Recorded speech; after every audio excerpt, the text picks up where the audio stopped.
다윗이 심부름으로 전쟁터에 왔다가 골리앗을 만나게 됩니다. 그리고 다윗은 골리앗과 맞붙어 싸우겠다라고 나서게 됩니다. 다윗은 아직 어립니다. 누가 봐도 다윗은 이런 데 끼일 만한 나이도 안 되고 그런 훈련받은 군인도 아니었습니다. 그런데 어떤 사람이 다윗이 한 말을, 군인도 아니고 훈련받은 사람도 아니고 아직 어린 아이, 이런데 끼어들 만한 사람이 한눈에 봐도 아닌 한 소년이 하는 말을 왕에게 보고를 합니다. 사울 왕에게 보고를 합니다. 지금 매우 심각한 상태입니다. 장난칠 때가 아닙니다. 지금은 장난칠 때가 아니에요. 아니 무슨 꼬맹이가 한 말을 왕에게까지 보고를 합니까? 이건 지금 사울왕도 잔뜩 지금 긴장해 있는데 뭐 장난치냐? 지금 뭐 애가 한 소리를 갖고 나한테까지 보고하는 거야. 이럴 수도 있는 문제예요. 그런데 누군가가 다윗을 사울왕에게 소개를 합니다. 골리앗과 싸우겠다고 합니다. 이렇게 보고를 합니다. 이 사람이 누군지는 모르겠어요. 이 사람이 매우 상황 판단이 안 되는 사람이든지 아니면 다윗이 한 말을 믿음으로 받아들였던 사람입니다. 둘 중에 하나입니다. 저는 그래도 상황 판단이 안 돼갖고 다윗을 사울왕에게 소개한 것은 아니라고 봅니다. 다윗이 하는 말 속에서 영적인 힘을 느꼈으리라 믿습니다. 아마 이 소개한 사람도 영적인 사람이었을 거예요. 다윗이 하는 말 속에 애들 장난치는 말로 들리지 아니하고 그 말 속에 영적인 힘이 느껴져서 와, 이건 예사롭지 않다. 이건 믿음이야. 이건 하나님이 주신 마음이야. 이것이 믿어져서 자신도 혹시 사울왕에게 혼날지도 모르는 이 일을 감히 왕에게 보고를 하게 되는 겁니다. 영적인 사람은요, 영적인 힘을 느낍니다. 아멘. 기도하는 사람은요, 기도하는 사람에게만 느껴지는 그 믿음의 힘이 기도하는 사람에게는 느껴지는 거예요. 똑같은 사람, 똑같은 말이라도 믿음의 말은 믿음의 사람이 분간할 수 있습니다. 전혀 기도하지 않은 사람은 이런 영적인 힘을 전혀 해석하지 못해요. 장난치냐? 쓸데없는 소리 하지 마. 내가 까불지 마. 이렇게 될 거예요. 엘리압이 그랬어요. 엘리압. 다윗의 형님. 그러나 진정으로 기도하는 사람은 믿음의 말을 분별합니다. 믿음의 말 속에서 믿음이 느껴지는 거예요. 이렇게 다윗이 사울왕 앞에 서게 됩니다. 사울왕이 그럼 불러와봐라 해가지고 불러왔는데 앞에 딱 서는 순간 사울왕이 뭐야? 실망을 합니다. 에게게 이건 아니잖아. 실망을 합니다. 그러면서 사울왕이 한 말이 본문 32절에 나옵니다. 다윗이 사울에게 말하되 그로 말미암아 낙심하지 말 것이라.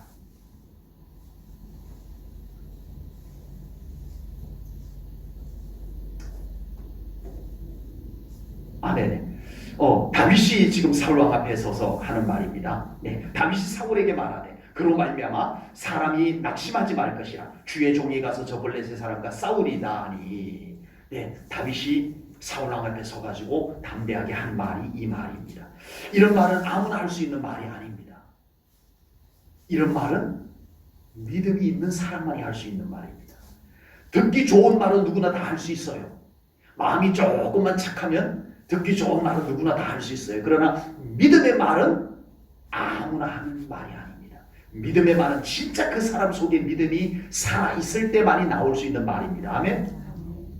다윗이 지금 이렇게 말하는 것은 하나님이 주신 믿음에서 나오는 말입니다. 믿음의 사람은 믿음의 말로 낙심한 사람에게 위로하고 용기를 주고 희망을 줄 수 있는 말을 할 수 있어야 됩니다. 지금 사울왕과 이스라엘 군인들은 골리앗 때문에 완전히 낙심하고 있었어요.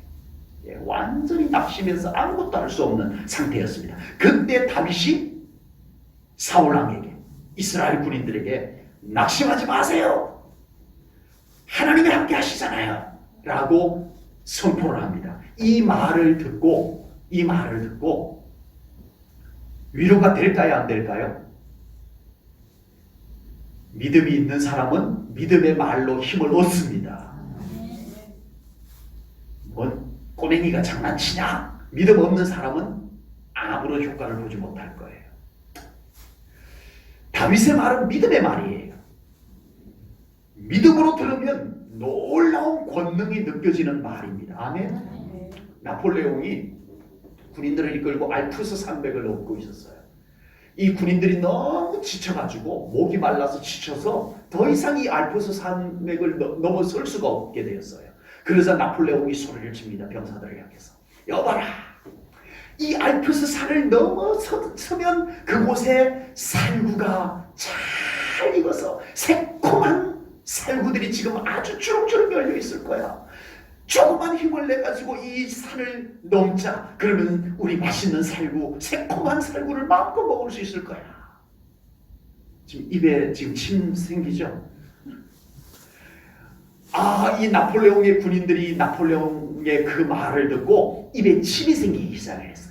그래서 다시 그 침을 삼키면서 겨우 힘을 내가지고 알프스 산을 넘었다는 그런 일화가 있습니다. 다윗이 오늘 이 전쟁터에 와가지고 낙심하지 마세요 라고 한 말은 기분 전환용일까요? 그냥 사람들 나폴레옹이 한 말처럼 사실이든 사실이 아니든 그냥 조금 기분을 좀 바꿔가지고 입에 침이 좀 생기게 해가지고 그렇게 해가지고 억지로라도 산을 넘게 만드는 그런 다윗의 말도 그런 정도의 말일까요? 그냥 낙심한 사울왕과 군인들에게 잠시 기분을 좀 북돋아주기 위한 말에 불과한 것일까요? 아닙니다. 다윗이 외친 말은 믿음의 말입니다. 하나님이 이루시는 말입니다. 낙심하지 마세요. 그러면 한번 그냥 듣기 좋다. 왜 꼬맹이가 와가지고 정말 좀 긍정적인 얘기를 해주네. 그런 정도가 아니라는 거예요. 이 다윗이 낙심하지 마세요라고 하는 말은 하나님이 주신 메시지입니다. 그리고 그 말을 하나님이 이루실 거예요. 그래서 다윗은 낙심하지 마세요. 그러고는 후딱 어디 도망가 버리지 않고 제가 하나님 의지하고 나가서 싸울게요 라고 말하는 거예요. 믿음의 말은 하나님이 함께 하십니다. 믿음의 말은 영적인 힘이 있는 거예요. 한나가 아들을 낳지 못해가지고 한이 맺혀서 회막에 가서 기도를 합니다. 울며 불며 기도를 하자 엘리 대제사장이 그것을 보고 와서 한나를 축복해 줍니다.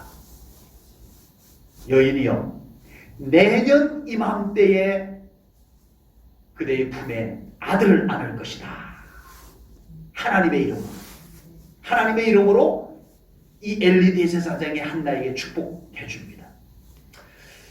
어쨌든 듣기 좋은 말 해주셔서 감사합니다. 그러지 않았어요. 한나가 그 엘리 대제사장이 하는 말을 믿음으로 받았어요. 하나님의 이름으로 하는 말을 믿음으로 받았어요. 믿음으로 받았으면 어떻게 해요? 가가지고 애기 안 생기면 어떡하지? 임신 안 되면 어떡하지? 이러지 않았어요. 얼굴에 근심이 사라졌다고 그랬어요. 그날 이후로 아직 임신도 안 됐어. 아직 임신도 안 됐는데 엘리 대제사장의 말 한마디에 한나는 완전히 근심이 사라져 버렸어요. 왜? 한나는 아들 못 낳는 것 때문에요. 남편에게 바가지를 팍팍 긁었어요. 예? 본인나가 남편의 다른 아내가 자꾸 약 올리면 그걸 가지고 남편에게 가지고 자꾸 약 올려. 남편 어떻게 할 거야? 남편에게 맨날 따지고 남편에게 바가지 긁고 그러면 남편이 어떻게 했어요? 여보, 내가 있잖아. 10아들보다 내가 더 당신 위해 줄게. 남편이요 얼마나 좋은 말을 해주는지 몰라요. 말만 그렇게 하는 게 아니에요. 남편 엘가나가 한나에게 말만 그릇하게 하는 게 아니고 진짜 한나에게 잘해줘요. 아내가 2명인데 다른 아내, 아들을 낳은 다른 아내 브닌나보다 한나에게 훨씬 더 잘해줘요. 근데 한나가 위로를 받았어요? 못 받았어요? 여보, 당신 말 들으니까 정말 힘이 나네, 살만 나네 하지 않았어요? 예? 위로가 안 돼, 위로가 안 돼. 그래가지고 이 남편이 아무리 위로해주고 아무리 잘해주고 해도 한나가 채워지지 않아요. 그래가지고 견딜 수 없는 마음을 가지고 회막에 기도하러 간다가 엘리 대제사장의 말 한마디 딱 듣고 근심이 다 사라져버리고 진짜 아들이 생기고.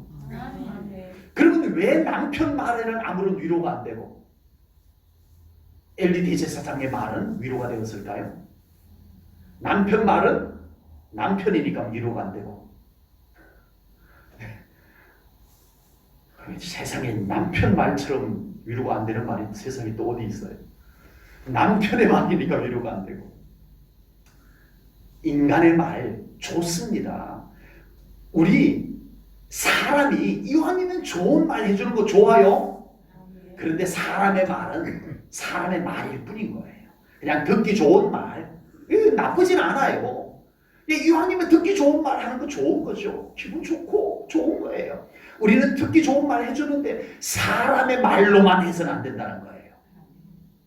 엘리 대제사장의 말은 하나님의 이름으로, 믿음으로 한 말이기 때문에 믿음을 가지고 있었던 한나에게 딱 들어와 버린 거예요.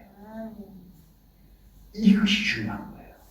우리 믿음의 사람, 기도한 말을 해야 됩니다. 여러분, 정말 하나님 앞에 엎드려서 기도한 사람 입에서 나오는 말은 뭔가 달라요. 그런데 그걸 아무나 받느냐? 아니에요. 한나가 만약에 믿음이 없었다면 대제사장님 감사합니다. 그냥 듣기 좋은 말 해주셔서 감사합니다. 제가 뭐 아이가 생기겠어요. 그러나 뭐 아이가 안 생겨도 듣기 좋네요. 예? 그럴 수도 있어요. 믿음이 없다면. 그런데 한나는 그걸 믿음으로 받아들였어요. 믿음의 말을 했고 믿음으로 받아들였고 딱 맞닥뜨리니까 아이가 생기고 이렇게 되는 역사가 일어나는 거예요. 여러분, 우리는 일단 우리의 입에서 믿음의 말이 나가기 바랍니다. 기도 많이 한 사람의 말이 달라요. 똑같은 것 같지만 달라요. 예, 그걸 느끼는 사람이 있어요.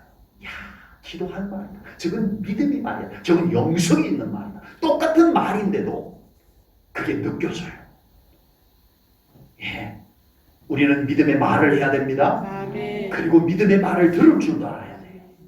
하나님의 말씀이 아무리 선포되어도 오늘도 설교하시나 보다, 오늘도 좋은 설교 그냥 하시나 보다, 이게 아니라 그 말씀이 믿음으로 받아들여져야 역사가 일어납니다. 그럴 수 있기를 주님의 이름으로 축복합니다. 사울왕이 누군가의 소개로 다윗을 부릅니다. 그런데 사울왕 앞에 딱 선 다윗을 보니까 이건 실망이에요. 형편없는 고맹이에요. 얘를 왜 데리고 왔냐 싶어요. 그래서 사울왕이 이렇게 말합니다. 33절입니다. 사울이 다윗에게 이르되 내가 가서 저 블레셋 사람과 싸울 수 없으리니 너는 소년이요 그는 어려서부터 용사임이니라. 사울왕은 단순하게 골리앗과 고맹이 다윗을 비교해 보는 거예요. 네. 게임이 안 돼요. 이게 뭐라고요? 현실. 게임이 안 돼. 현실. 이것이 뭐라고요? 상식. 골리앗과 소년 다윗. 게임이 안 돼요. 이게 현실이고 이게 상식이에요. 이거는 뭐 부인할 필요 없어요. 안 돼, 안 돼, 안 돼. 이게 당연한 거예요. 그러나 믿음의 역사, 하나님의 역사는 상식, 현실을 뛰어넘습니다. 믿으세요? 하나님의 역사는 우리의 계산을 뛰어넘어요. 하나님의 역사는 우리의 상식을 뛰어넘어요. 하나님의 역사는 현실을 뛰어넘어요. 그래서 다윗은 이렇게 말합니다. 36절입니다. 주의 종이 사자와 곰도 쳤은즉 살아계시는 하나님의 군대를 모욕한 이 할례받지 않은 블레셋 사람이니까 그가 그 짐승이 하나와 같이 되리이다. 아멘. 사울왕은 아무리 보고 또 생각해봐도 절대 다윗은 골리앗을 이길 수 없다. 이게 결론이었어요. 그러나 다윗은 하나님이 나와 함께 하시면 골리앗 그냥 한 방에 끝나는 거야. 이것이 다윗의 믿음의 관점이었어요. 믿음의 사람이 살아가면서 냉철하게 사울왕과 같이 현실을 정확하게 보고 현실을 정확하게 직시하고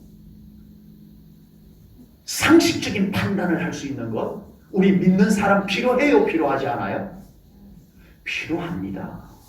우리 믿음의 사람도 현실을 아주 냉철하게 보고 현실을 현실로 보고 그리고 상식적인 판단들 우리가 믿는 사람도 그렇게 해야 돼요. 예, 믿음의 사람이라고 항상 현실을 무시하고 믿음의 사람이라고 상식을 뛰어넘으려고만 하고 그것도 바람직한 것이 아니에요. 그러나 믿음의 사람이 믿음으로 바라볼다가 아하, 이것은 영적인 문제다. 이것은 믿음으로 해결을 해야 될 문제다. 이런 분별이 올 때, 이런 감동이 올 때는 꼭 믿음으로 나서야 됩니다. 아멘. 그때도 현실만 보고 그때도 상식만 들이대고 믿음으로는 아무것도 하지 못하면 그게 무슨 믿음으로 살아가는 거냐. 그건 믿음으로 살아가는 거 아닙니다. 어느 순간 믿음으로 바라보고 믿음으로 판단해야 할 때 현실적인 생각을 내려놓고 상식도 뛰어넘고 그래서 담대하게 믿음의 확신을 가지고 도전할 때 하나님은 역사를 이루십니다. 항상 그러자는 건 아니에요. 우리가 믿음으로 바라보다 보면 분별이 돼요. 아, 이것은 현실적으로, 이것은 상식적으로, 이론적으로, 이성적으로 이거는 해결해야 되겠구나 하는 분별이 오고 어떤 때는 아, 이건 아니야. 이거는 이론으로 되는 문제가 아니야. 이거는 인간의 이성으로, 인간의 판단으로 되는 문제가 아니야. 이것은 하나님의 능력으로, 믿음의 능력으로만 해결할 문제야. 이런 분별이 온다니까요. 그런 것을 분별할 수 있는 것이 첫 번째가 분별입니다. 분별력. 영적 분별력. 뭐라고요? 뭐라고요? 영적 분별력. 이게 필요해요.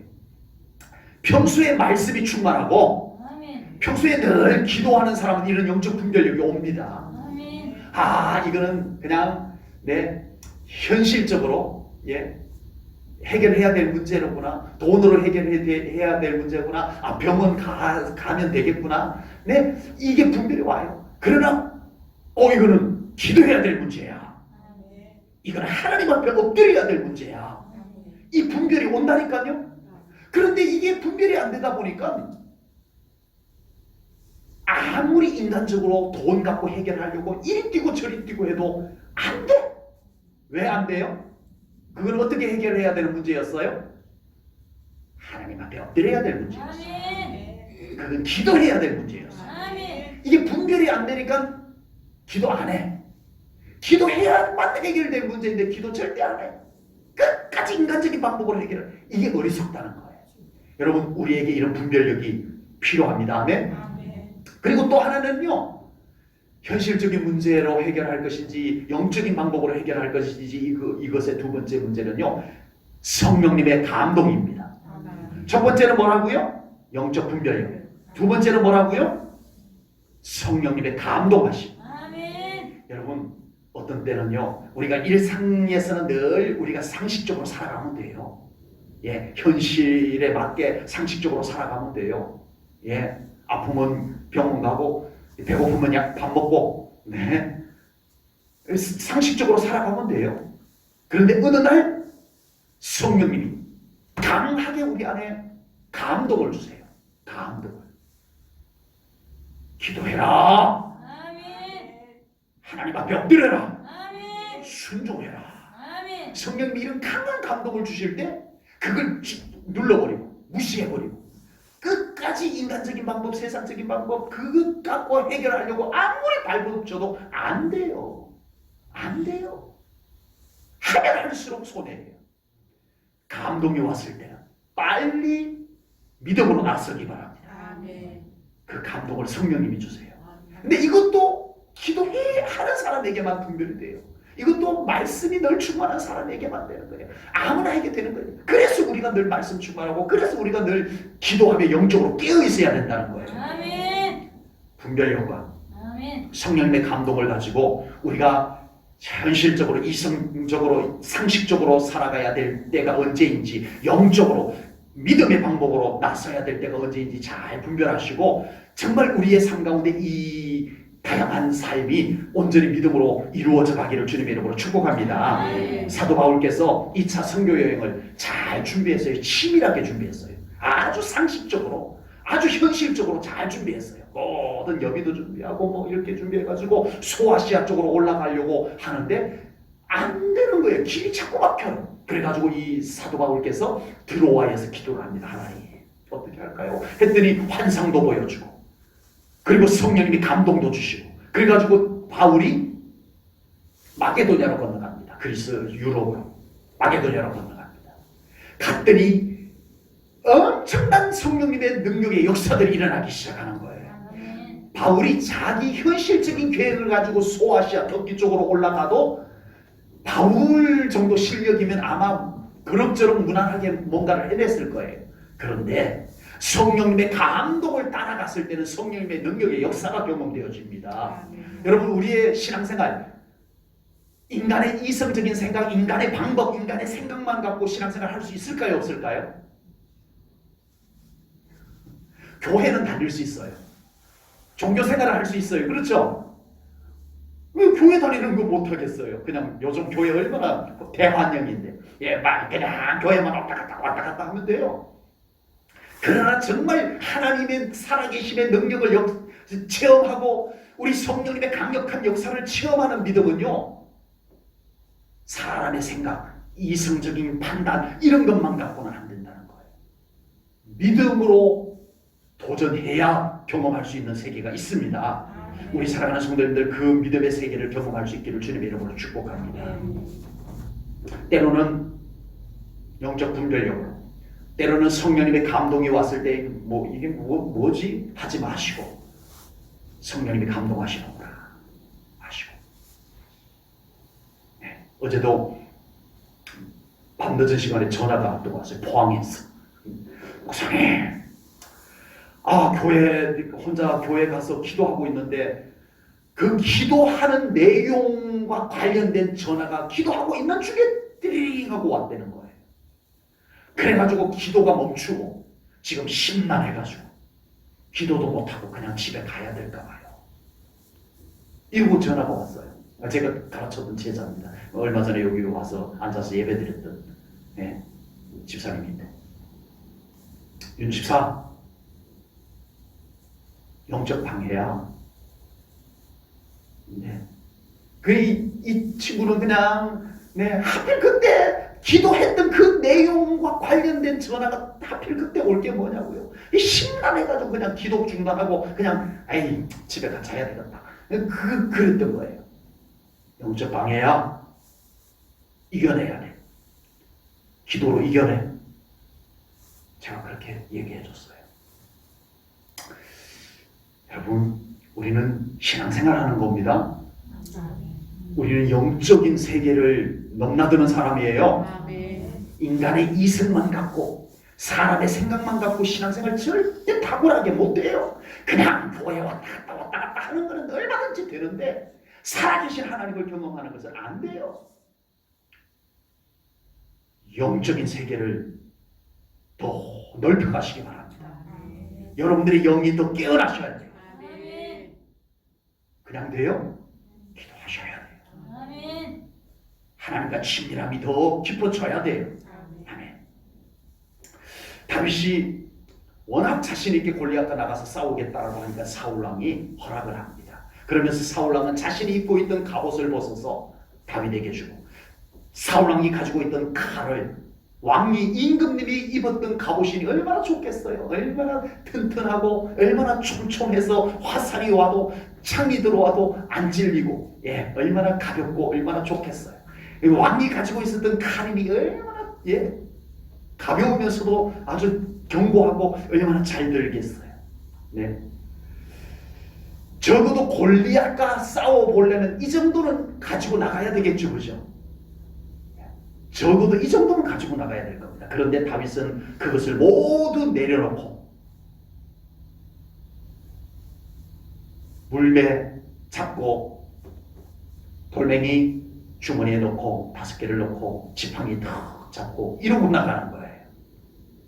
이것은 누가 봐도 다윗이 죽으러 가는 거나 마찬가지입니다. 쟤 자살하러 가는 건가? 이렇게 밖에는 보이지 않아요. 아니면은 다윗이 제정신이 아니든지 이건 골리앗과 싸우는 게 아닙니다. 네? 이렇게 가면 안 되는 거예요. 그러나 다윗은 이 모든 것을 다 내려놓고 물맷돌을 들고 나갑니다. 지금 다윗과 골리앗의 싸움은 무슨 싸움? 지금 다윗과 골리앗의 싸움은 힘의 싸움이에요? 아닙니다. 다윗이 갑옷을 입었다고 칼을 가졌다고? 아니요. 어차피 지금 싸움은 힘의 싸움이 아니고 믿음의 싸움입니다. 아멘. 거룩한 전쟁입니다. 아멘. 인간의 실력, 인간의 조건의 싸움이 아닙니다. 갑옷을 입었느냐 안 입었느냐, 좋은 칼을 가졌느냐 안 가졌느냐, 이것에 딸린 것이 아닙니다. 하나님께서 다윗을 이기도록 하실 거면 갑옷 입어도 이기고 안 입어도 이겨요. 다윗이 혹시 갑옷을 입고 나가도 하나님이 이기게 하면 이기는 거예요. 이건 의미가 없어요. 이건 의미가 없어요. 이왕이면 임금님이 준 갑옷이니 그냥 좀 입고 가시지. 그걸 또 굳이 또 벗어놓고 갈 게 뭐냐고요. 왜 다윗이 벗어놓고 갔을까요? 물론 성경의 본문에 보니까 불편함도 있었어요. 올해 처음 입어본 거겠죠, 다윗이? 예, 처음 입어본 거니까 불편하고 어색하고 그런 거. 그래도 입어야지. 예, 싸우러 나가는 건데 불편해도 누구는 갑옷을 편해서 입냐고요? 안전하니까 입는 거지. 그런데 왜 다윗이 벗어놓고 갔을까요? 왜 벗어놓고 갔어요? 믿음의 방해가 되는 것은 내려놓고 가겠다는 겁니다. 아멘? 뭐라고요? 왜 벗어놓고 갔다고요? 참 중요합니다. 믿음의 방해가 되는 것은 내려놓고 가겠다는 거예요. 하나님을 전적으로 의지하는데 어울리지 않는 것은 내려놓고 가겠다는 거예요. 우리의 신앙생활에서 믿음의 거추장스러운 것들이 있어요. 분명히 있어요. 저에게도 있고 여러분에게도 있어요. 우리는 그런 것들 계속 걸쳐놓고 거머쥐고 살아가려고 합니다. 우리는 과감하게 그것을 내려놓을 때 믿음의 역사가 일어납니다. 그냥 두고 신앙생활해도 안 되는 것은 아니지만 우리는 더 믿음적이지 못해요. 더 하나님 보시기에 온전한 믿음의 사람으로서의 모습이 어색한 거예요. 미디안 연합군이 13만 5천 명의 군인을 이끌고 이스라엘을 완전히 한 방에 날려버리겠다고 진을 쳤습니다. 하나님께서 기도원을 불러서 군인들을 소집하게 했습니다. 3만 2천 명이 모집이 되었어요. 13만 2천 명 대 3만 2천 명이 싸우는 것은 계란으로 바위를 치는 것이나 마찬가지입니다. 그런데 하나님께서 기도원에게 이번 전쟁은 어차피 군인의 숫자로 싸우는 거 아니다. 어차피 13만 5천 명 대 3만 2천 명이 싸우는 것은 군인의 숫자로 싸우는 거 아니다. 이번 전쟁은 무슨 전쟁? 믿음의 싸움이다. 아멘. 믿음의 싸움이다. 아멘. 그렇다면 믿음의 방해가 되는 사람들 돌려보내라. 이거였어요.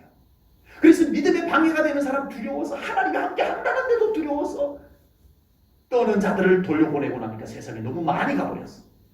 2만 2천 명이 가고 10,000명이 남았어요. 이 10,000명 데리고 아무리 믿음의 전쟁이라고 하지만 10,000명 데리고 어떻게 하라고요 하고 있는데 하나님께서 아직도 믿음의 전쟁에 거추장스러운 사람들이 있다. 믿음의 전쟁에 어울리지 않는 사람들이 아직도 여기 있다. 그 믿음의 거추장스러운 사람들 또 돌려보내라 해가지고 물먹는 자세를 가지고 돌려보내고 나니까 몇 명 남았어요? 300명 남았어요. 아멘. 이 300명은 알짜배기 믿음의 사람. 아멘. 오직 믿음으로만 싸울 수 있는 사람. 아니 한번 생각해 보세요. 13만 5천 명 미디안 연합군과 전쟁하는데 300명이 우리 나가서 싸웁시다라고 했을 때 무슨 말도 안 되죠. 우리 자살하러 가자 이거나 마찬가지잖아요. 다윗하고 똑같아요. 예, 지팡이 들고 물매 들고 가는 것은 나 골리앗에게 죽으러 갑니다. 이거랑 똑같은 거예요. 이 300명의 용사가 미디안 연합군과 싸우겠다는 것은 똑같은 거예요. 믿음이 아니고는 할 수 없는 싸움이었어요. 하나님은요, 믿음의 방해가 되는, 믿음의 일에 믿음의 방해가 되는 사람들을 다 돌려보냈어요. 다윗은 지금 싸움은, 골리앗까지 싸움은 무슨 싸움이다? 믿음의 싸움이다. 아멘. 내가 믿음으로 싸워야 되는데 믿음으로 싸우는데 방해가 되는 갑옷을 내려놓고 갈게요. 이거예요. 우리가 주님의 일을 할 때 방법을 가지고 너무 고민을 많이 할 때가 있어요. 그러면서 기도 안 해요. 이렇게 할까 저렇게 할까, 이거 방법이 좋을까 저 방법이 좋을까, 이거 가지고 온통 옥신각신하고 왁작지껄하고 이리 보이고 저리 보이고 하면서 하나님 앞에 엎드리질 않아요. 무슨 일이에요? 주님의 일인데. 우리가 신앙생활을 하면서 이렇게 하는 것이 좋은지 저렇게 하는 것이 좋은지 고민은 반짝 밥을 잠을 설쳐가면서 불면증이 걸려가면서 고민 또 고민하면서 하나님 도우소서 하고 하나님 앞에 엎드리는 것은 아니에요.